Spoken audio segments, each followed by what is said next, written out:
은혜 받으실 말씀은 요한복음 15장 1절에서 4절까지의 말씀입니다. 요한복음 15장 1절에서 4절까지의 말씀을 다 같이 봉독하겠습니다. 나는 참 포도나무요 내 아버지는 농부라. 무릇 내게 붙어 있어 열매를 맺지 아니하는 가지는 아버지께서 그것을 제거해 버리시고 무릇 열매를 맺는 가지는 더 열매를 맺게 하려 하여 그것을 깨끗하게 하시느니라. 너희는 내가 일러준 말로 이미 깨끗하여 졌으니 내 안에 거하라. 나도 너희 안에 거하리라. 가지가 포도나무에 붙여 있지 아니하면 스스로 열매를 맺을 수 없음 같이 너희도 내 안에 있지 아니하면 그러하리라. 아멘. 저에게 인사합니다. 하나님이 당신을 사랑하십니다. 인사하겠습니다.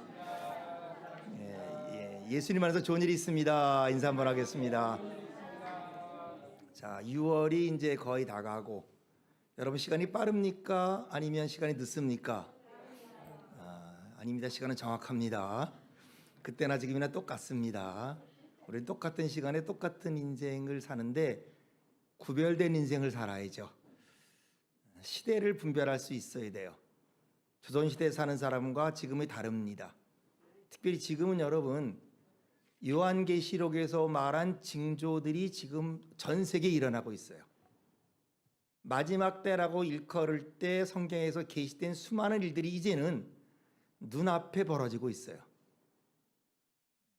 먼 앞으로 있을 일이 아니라 이미 시작되었고 이미 많이 진행되고 있습니다. 우리가 아침이 붉으면 비가 온다 그러고 저녁에 무리가 지면은 막는다고 하잖아요. 천기를 보면서 이 징조를 보면서 우리가 날씨를 분별하듯이 우리가 때를 분별할 수 있어야 됩니다. 때를 분별해서 우리가 구별된 삶을 살아야 될 줄로 믿습니다. 자, 오늘 말씀은 예수님께서 제자들에게 준 마지막 말씀 중에 하나입니다. 예수님이 이제 자기 때가 끝났음을 아시고 제자들을 이제 부르셨어요. 예수님은 처음에는 모든 사람들을 대상으로 설교를 하십니다. 많은 군중을 대해 설교하지만 맨 마지막에는 제자들만 부르셨어요. 아마 마지막 때 갈수록 그러지 않을까 싶어요. 처음에는 복음이 모든 사람에게 전파됩니다. 온 세상에 전파됩니다. 그러나 아직 모르겠지만 성경을 보면은 예수님이 부활할 때도 제자들에게 나타나셨고 마지막 때 십자가에서 죽기 전에도 다른 사람을 안 부르고 제자들만 다락방에 불러서 은밀하게 말씀하셨듯이 이 마지막의 말씀도 온 세상에 전파되겠지만은 들을 귀 있는 자는 들을지어다. 들을 사람에게 들려주고 필요한 사람에게 들려주고 특별히 사모한 사람에게 들려줄 줄로 믿습니다. 그러므로 저나 여러분이 세상에 많은 소리가 있지만 우리의 주파수를 주님께 기울여야 돼요. 기도할 때도 우리가 막 얘기하고 말하고 끝나고 그냥 아멘하고 가는 게 아니라 기도하면서 주님이 내게 무슨 말씀을 하시는가, 이 시대에 주시는 말씀 중에 어떤 말씀이 내게 주시는지를 우리가 한번 듣고 깨닫고 그것을 지키고 누리는 그런 축복이 있기를 축원합니다. 이 15장의 말씀은 14장에 이어서 관계에 대한 말씀이에요. 관계. 따라합시다. 관계의 중요성이에요. 우리 누구나 행복을 꿈꾸고 성공을 꿈꾸지 않습니까? 행복하기를 원하고 사랑받기를 원하는데 이 사랑과 행복과의 축복이 어디서부터 시작이 되는가? 물론 하나님이 주시죠. 하나님으로부터 시작되지만은 그러나 우리가 이 세상을 살면서 이것을 누릴 수 있는 기초가 어디서부터 있는가? 세상도 그렇고 성경도 그런데 이 관계가 중요해요. 관계의 중요성. 사람이 관계를 떠나서는 살 수가 없잖아요. 누구나. 남녀 관계, 부모 자녀의 관계, 부부의 관계, 친구의 관계, 동역자의 관계. 여러분 교회에서도 가장 중요한 것이 첫째는 하나님과의 관계고 두 번째는 교우들 간의 관계예요. 관계가 만들어져야 돼요. 관계가 만들어질 때 우리 인생이 달라집니다. 관계가 없으면요 우리 인생이 참 힘들어요. 외롭고 고통스럽고 어려워집니다. 좋은 관계가 되면은 좋은 감정이 생깁니다. 관계가 좋아지면 사랑이 생기고 발전을 하고 행복해집니다. 여러분 부부관계가 좋으면 얼마나 좋습니까? 일단 부부관계가 좋으면 가정만 좋지 않아요. 가정만이 아니라 내 자신뿐 아니라 모든 일이 행복해요. 모든 일이 아름다워요. 모든 일에 기분이 좋고, 그러나 부부관계가 틀어지면 집안에서도 그렇고 밖에서도 그렇고 내 인생이 행복하지가 못해요. 자녀와 부모의 관계도 마찬가지입니다. 자녀의 부모의 관계가 좋으면 너무나 행복하고 발전하고, 그런데 부모 자녀의 관계가 틀어지면 정말 모든 게 힘들어지는 거예요. 그러니까 이렇게 관계의 축복성, 관계가 잘 되면은 좋은데 관계가 깨지면, 관계가 잘못되면 아주 얼굴을 붉히고 미워하는 감정이 생기고, 자칫 잘못하면은 그렇게 좋게 시작한 모든 것들이 미움으로 끝나고 저주가 끝나고. 얼마나 좋게 시작하는 게 많습니까? 결혼이 얼마나 좋게 시작합니까? 친구 관계가 얼마나 좋게 시작합니까? 우리가 신앙 관계가 얼마나 좋게 시작합니까? 은혜를 받고 주님을 알고 또 우리가 교회를 알고 성도들을 알 때 얼마나 좋게 시작합니까? 그러나 이 모든 관계가 올바로 되지 못하면은 그렇게 좋던 관계가 미움과 갈등과 저주와 낭패로 끝날 수 있는 겁니다. 그래서 예수님이 나는 하나님께로 가는데 이제 남아있는 제자들에게 이 관계의 중요성을 설명하십니다. 관계. 가장 중요한 관계는 역시 하나님과의 관계겠죠. 하나님과의 관계가 모든 게 잘 되면 우리가 인내할 수 있어요. 하나님을 믿고 정말 하나님에 대해서 긍정하면, 하나님을 절대 신뢰하잖아요. 우리가 기다릴 수 있어요. 기다릴 수 있고 기뻐까지 할 수 있어요. 왜? 합력하여 선이 될 때니까. 나의 가는 길은 나는 모르지만 그분이 아실 테니까 분명히 하나님 안에 있는 나, 하나님 안에서 부름받은 나는 합력하여 선이 되고, 그리고 합력하여 것이 선이 될 뿐 아니라 정금이 될 것이다. 불수문이 없어지는 정금이 될 것이다. 여러분, 수술이 어떠합니까? 수술이 뭡니까? 도려내리죠. 수술은 과정이 아파요. 그러나 수술 끝나고 수술이 지나면은 결국은 건강해지는 것처럼 하나님과의 관계, 하나님과를 믿을 때 우리에게 그런 소망이 생기고 희망이 생기고 능력이 생깁니다. 그래서 이 관계에 주서 특별히 하나님과의 관계, 여러분 하나님 관계 회복되기를 축원합니다. 자, 그런데 오늘 주님이 이 말씀을 하는 이유는 왜 그러느냐? 하나님을 믿는 사람 가운데 하나님과의 관계가 별로 없는 사람이 있다, 그런 말입니다. 우리가 부모를 알잖아요. 부모를 알고 믿잖아요. 우리가 부모님과 내가 그분의 아들이고 그분이 내 아버지고 어머니고 형이고 누님이고 동생이고 다 알죠. 확실히 믿고. 그런데 부모를 알지만은 부모와 관계없이 사는 사람이 있잖아요. 한 번도 연락을 안 하고 한 번도 관계를 맺지 못하고 사는 사람이 있죠. 하나님을 믿는데, 하나님을 아는데 하나님과 별 관계가 없이 사는 사람이 있다, 그런 말입니다. 그러니까 법적으로는 관계가 있어요. 내가 주님 믿습니다. 내가 내 아버지입니다. 어머니입니다. 법적으로는 관계가 돼요. 신분적으로는 관계가 돼요.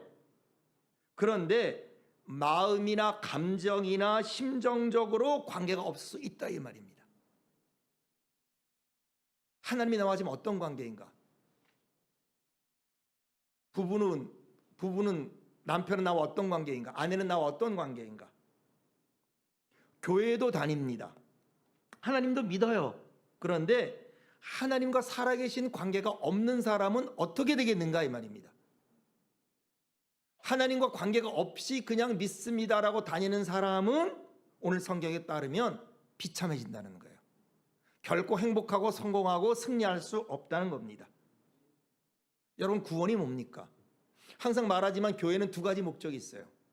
첫째는 구원입니다, 여러분. 우리가 구원을 잃으면 아무 소용이 없어요.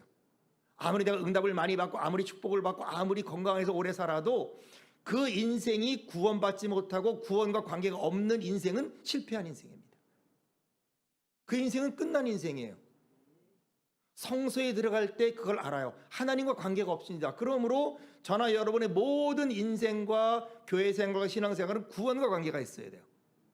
구원이 있어야 되고 구원을 이루어야 되고 구원을 완성하는 데 쓰임 받아야 되고, 두 번째는 하나님께 영광이 돼야 돼요.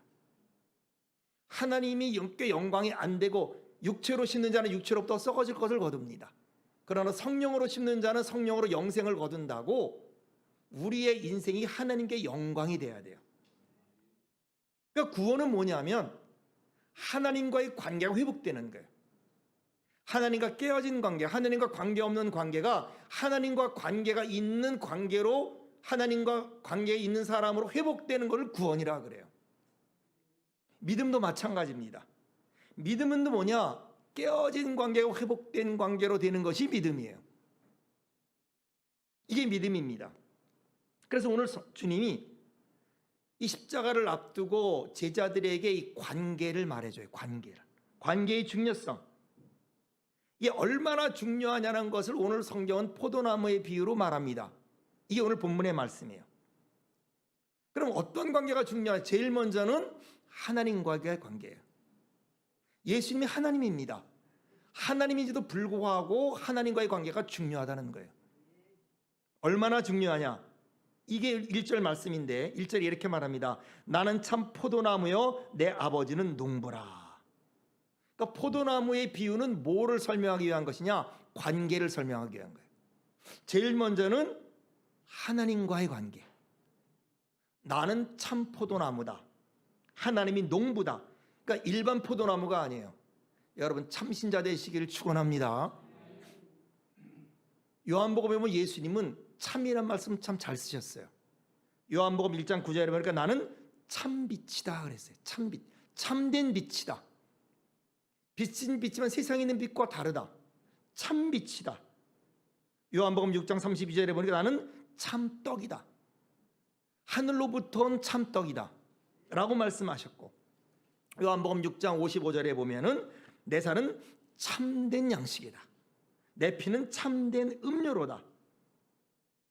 이렇게 예수님이 참인 것, 예수님이 참된 음료고 참된 양식이고 참 빛인 것은 이유는 뭐냐? 하나님과 관계가 있기 때문에. 하나님과 관계가 있는 분이기 때문에. 하나님의 관리를 받고 하나님의 보호를 받고 하나님의 축복을 받고 하나님과 연결되어 있기 때문에 참빛이다, 참 포도나무다 그랬어요. 그러니까 제일 먼저 예수님은 하나님과의 관계를 설명합니다.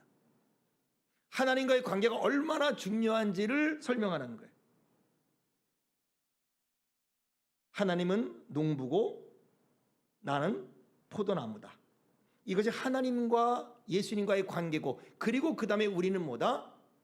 그 참 포도나무에 붙어있는 가지다. 그러니까 관계가 잘 돼 있으면 열매가 맺히는, 관계가 잘 돼 있으면. 관계가 잘 돼 있으면은 농부의 마음이 기뻐요. 하나님을 기쁘게 한다. 여러분 탕자의 비유가 있죠. 성경에 안 나오는 탕자의 비유가 있어요. 둘째 아들이 돌아왔잖아요. 거기까지는 이제 나오는데 성경에는 안 나오지만 이런 얘기가 있어요. 둘째가 돌아와서 정말 아버지에게 효도하고 싶었어요. 그동안 내가 그렇게 잘못 살았는데 정말 효도하고 싶어서 돈을 벌러 갔어요. 이제는 아버지의 재산을 내가 낭비하는 게 아니라 정말 열심히 일하고 돈을 벌어서 아버지를 기쁘겠다라고 생각해서 정말 이번에 열심히 일했어요. 그래가지고 많은 열매를 맺고 돌아왔는데 아버지가 돌아가신 거예요. 그때 아버지가 이런 유서를 썼어요. 아들아, 내가 원하는 것은 네가 돈을 벌고 네가 성공하고 네가 훌륭한 사람 되는 게 아니다. 내가 원하는 것은 네가 나와 함께하는 것이다. 여러분 우리가 하나님 마음을 알아야 돼요.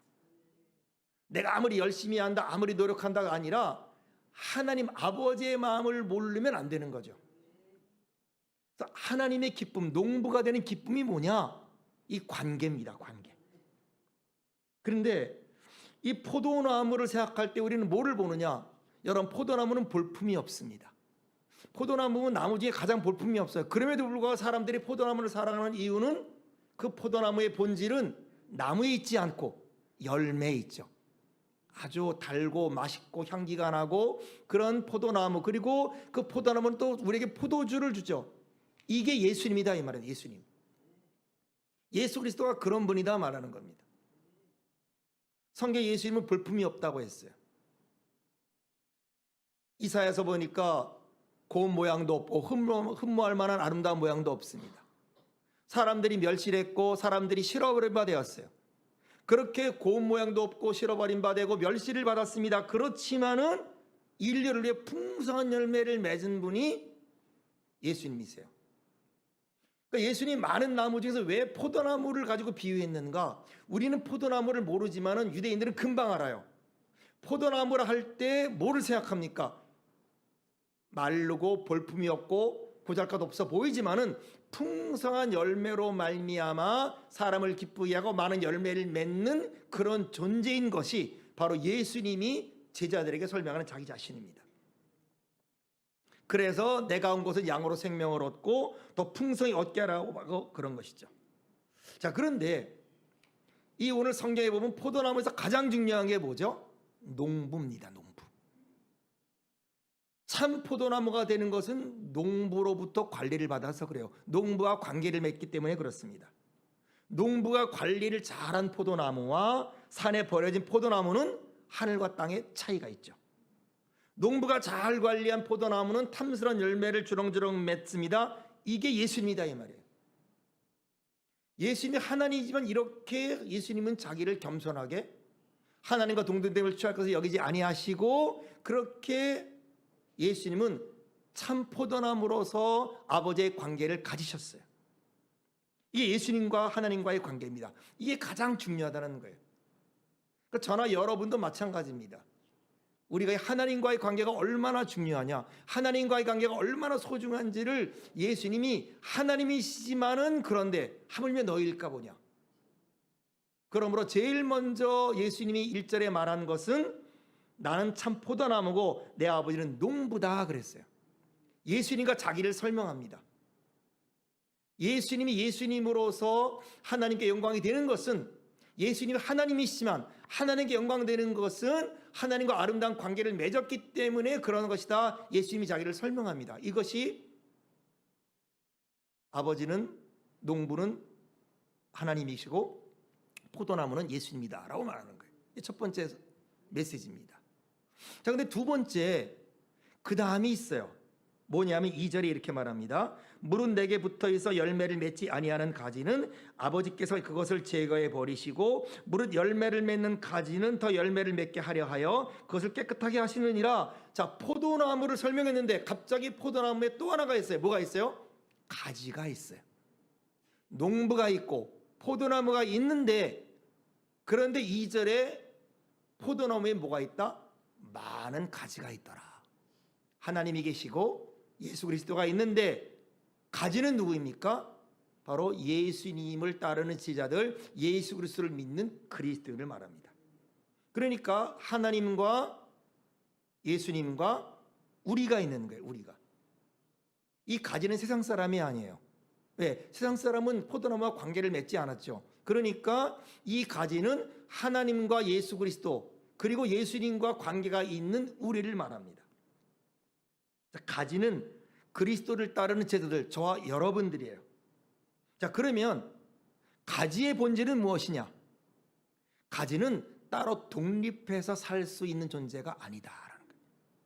여러분, 이것이 크리스찬의 본질이에요. 크리스찬은 스스로 혼자서 존재하는 존재가 아닙니다, 여러분. 가지가 스스로 독립해서 존재하게 되었을 때 어떤 일이 생기는가? 생명을 유지할 수 없다는 거예요. 가지는 그 가지가 나무원에서 떨어지는 순간에 불쏘시개에 불과한다는 거예요.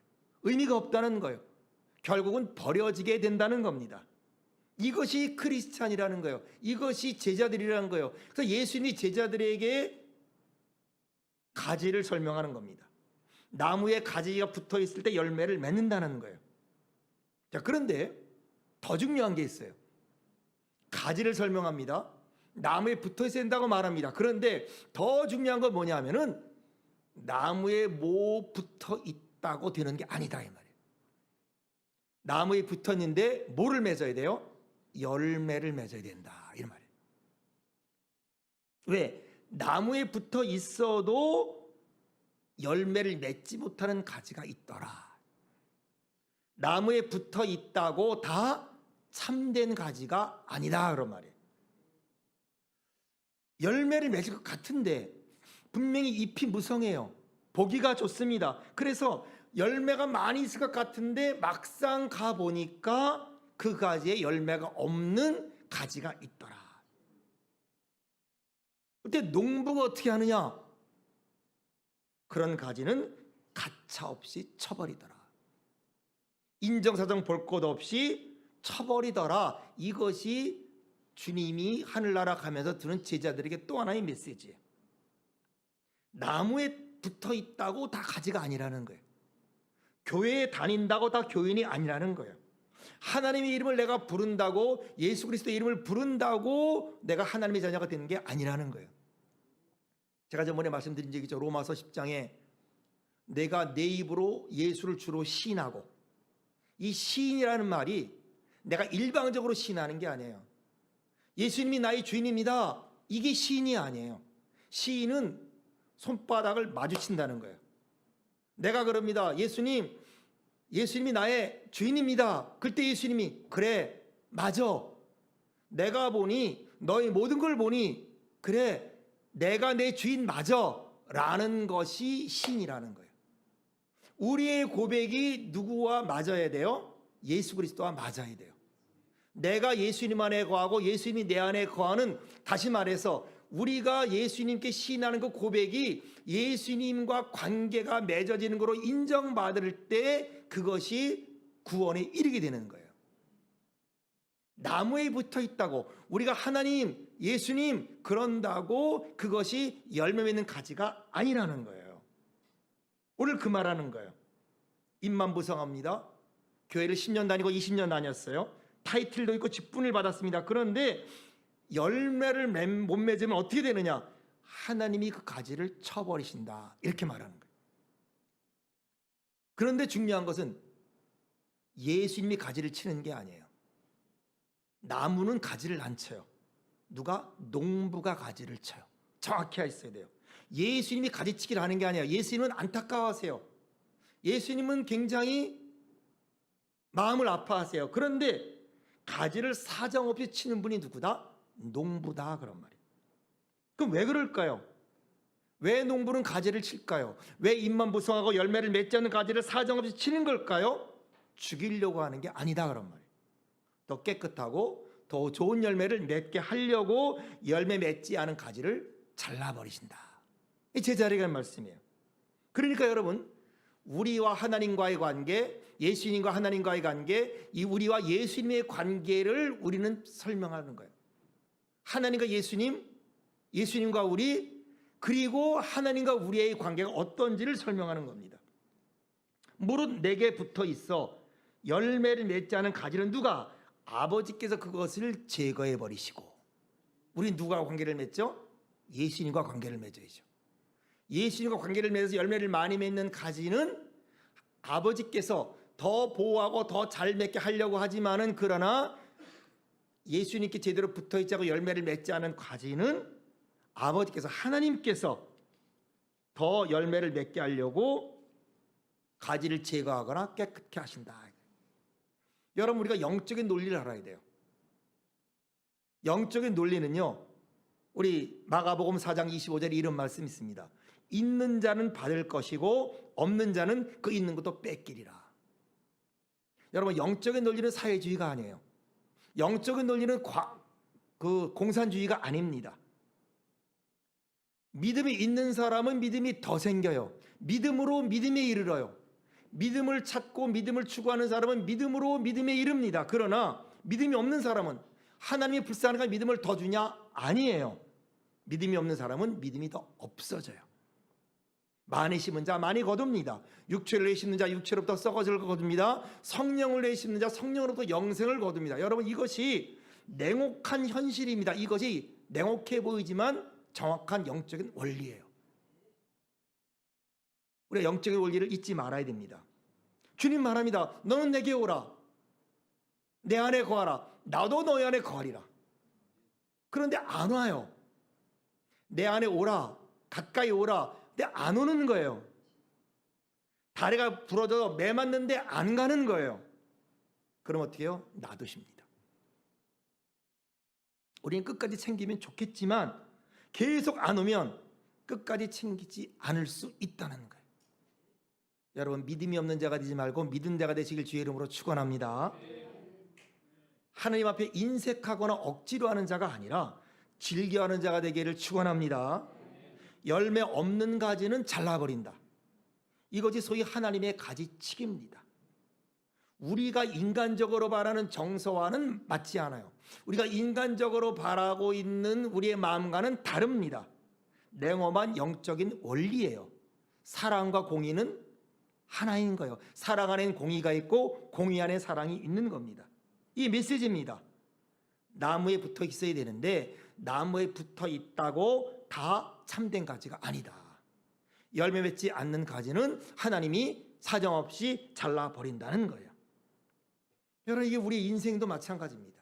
하나님 우리 사랑합니다. 우리가 좋은 열매 많이 맺기를 바랍니다. 그런데 내가 자라면서 나쁜 성격을 가질 수 있어요.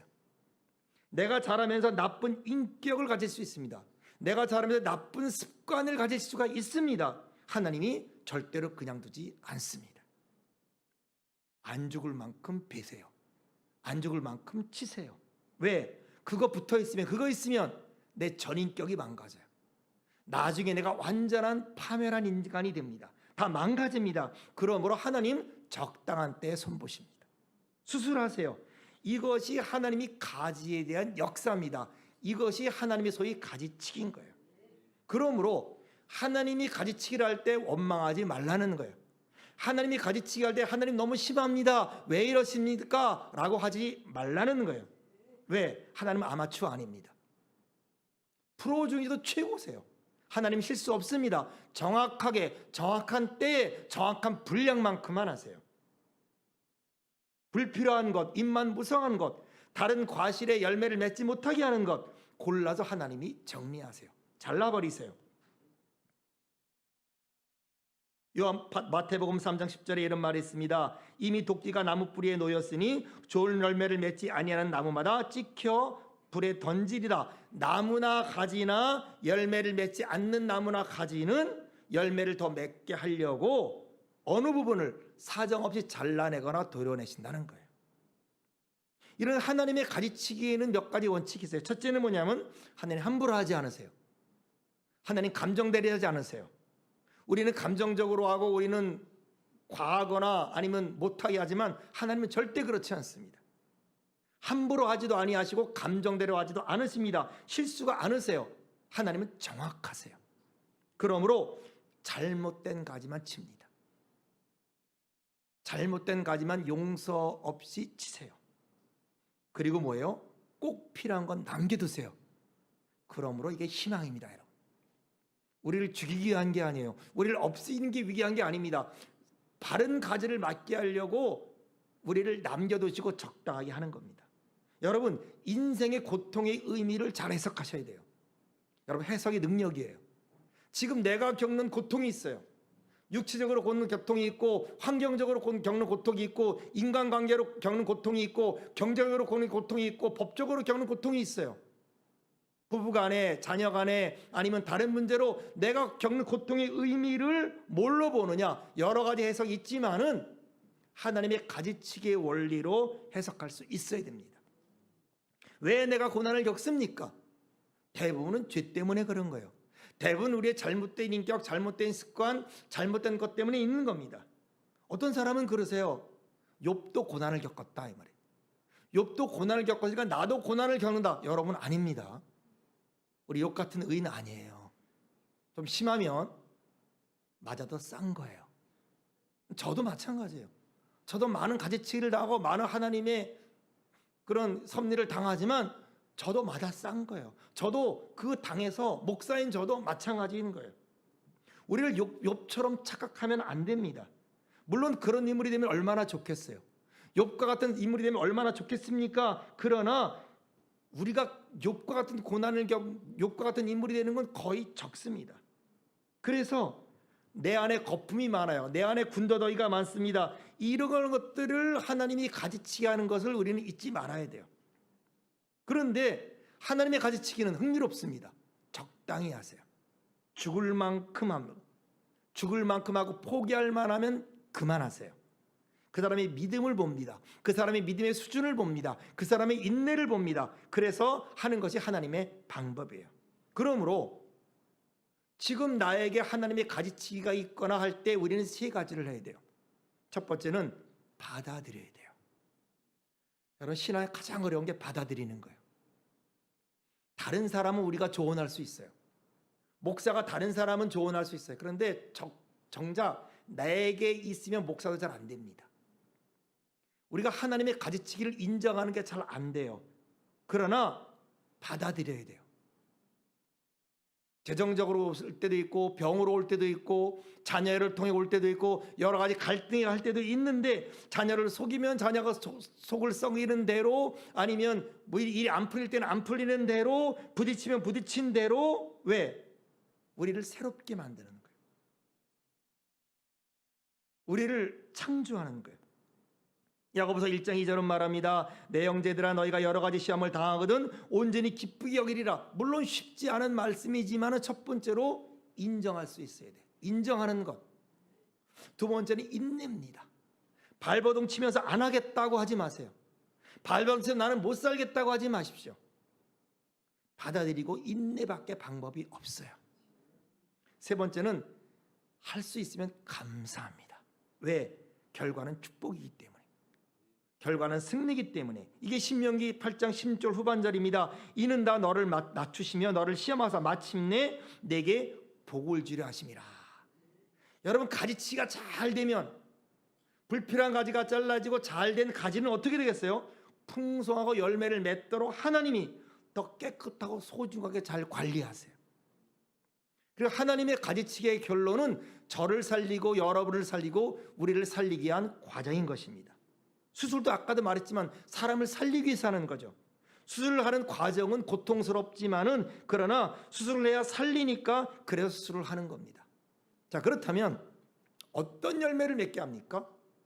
우리가 어떤 열매를 맺지 못하기 때문에 그런 일이 있습니까? 어떤 열매를 맺어야 됩니까? 성경에 많지만 크게는 두 가지예요. 첫째는 성령의 열매입니다. 내적인 열매죠. 갈라디아서 5장 22절 23절에 말합니다. 한번 읽습니다. 시작. 오직 성령의 열매는 사랑과 희락과 화평과 오래 참음과 자비와 양선과 충성과 온유와 절제니 이 같은 것을 금지할 법이 없느니라. 이런 인격과 성품의 열매가 맺어지기를 축원합니다. 사랑과 희락과 화평, 오래 참음과 자비와 양선, 충성과 온유와 절제. 이것이 의의 성품이에요. 의의 열매예요. 외적인 성품, 내적인 성품. 로마서 6장 21절 22절은 말합니다. 너희가 그때 무슨 열매를 얻었느냐? 이제는 너희가 그 일을 부끄러워하나니 이는 그 마지막이 사망임이라. 그러나 이제는 너희가 죄로부터 해방되고 하나님께 종이 되어 거룩함에 이르는 열매를 맺었으니 그 마지막은 영생이라. 거룩함에 이르는 열매를 맺어요.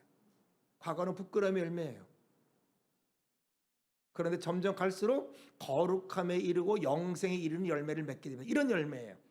로마서 7장 4절 5절은 이렇게 말합니다. 그러므로 내 형제들아 너희도 그리스도의 몸으로 말미암아 율법에 대하여 죽음을 당하였으니 이는 다른 이 곧 죽은 자 가운데서 살아나신 이에게 가서 우리가 하나님을 위해서 열매를 맺게 하려 함이라. 하나님을 위해서 열매를 맺게 함이라. 우리가 육신에 있을 때에는 율법으로 말미암는 죄의 정욕이 우리의 지체 중에 역사하여 우리로 사망을 위해서 열매를 맺게 했더니 과거에 우리는 사망의 열매를 맺었어요. 이제 갈수록 어떤 열매를 맺느냐? 하나님을 위해서 열매를 맺는 거예요. 영생의 열매를 맺습니다.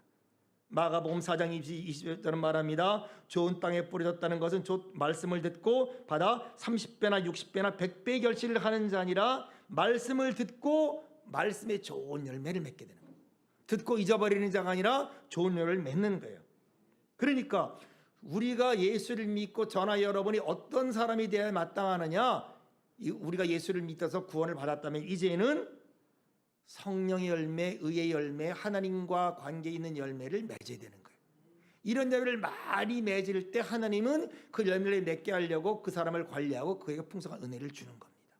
첫 번째 열매예요. 또 하나의 열매는 성경이 강조하는 건 전도입니다. 복음 전파예요. 다니엘서 12장 3절은 말합니다. 지혜 있는 자는 궁창과 같이 빛날 것이요 많은 사람을 옳은 대로 돌아가게 한 자는 별과 같이 빛나리라. 많은 사람을 옳은 대로 돌아가게 한다. 영혼 구원이죠. 마태복음 28장 19절도 말합니다. 그러므로 너희는 가서 모든 민족을 제자로 삼아 아버지와 아들과 성령의 이름으로 세례를 베풀어라. 가서 모든 민족을 제자로 삼아서 아들과 아버지와 성령의 이름으로 침례를 주어서 하나님의 제자, 예수의 제자를 만드는 그 일을 열심히 하라. 예수님의 대임령이죠. 마가복음 16장 15절은 말합니다. 또 이르시되 너희는 온 천하에 다니며 만민에게 복음을 전파하라. 요한복음 21장 15절 10절은 말합니다. 내 양을 먹이라, 내 양을 치라, 내 양을 먹이라고 말해요. 사도행전 1장 8절은 말합니다. 오직 성령이 너에게 임하면 너희가 권능을 받고 예루살렘과 온 유대와 사마리아와 땅끝까지 가서 내 증인이 되리라. 다 뭐예요? 전도, 복음 전파, 영혼 구원. 내가 영혼 구원을 위해 전도하고 내가 복음을 전파했다면 뭐예요? 우리는 열매를 맺는 사람이다. 이게 영적인 열매입니다. 그러니까 인격적인 성령의 열매가 있고 외적으로 영혼 구원을 위한 전도와 선교의 열매가 있고, 이런 열매가 맺어질 때 그 가지는요, 열매 있는 가지, 열매 맺는 가지예요.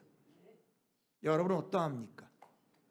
나는 지금 열매 맺는 가지입니까? 아니면은 열매를 맺지 못하고 입만 부성한데 열매를 맺지 못하고 있는 가지입니까?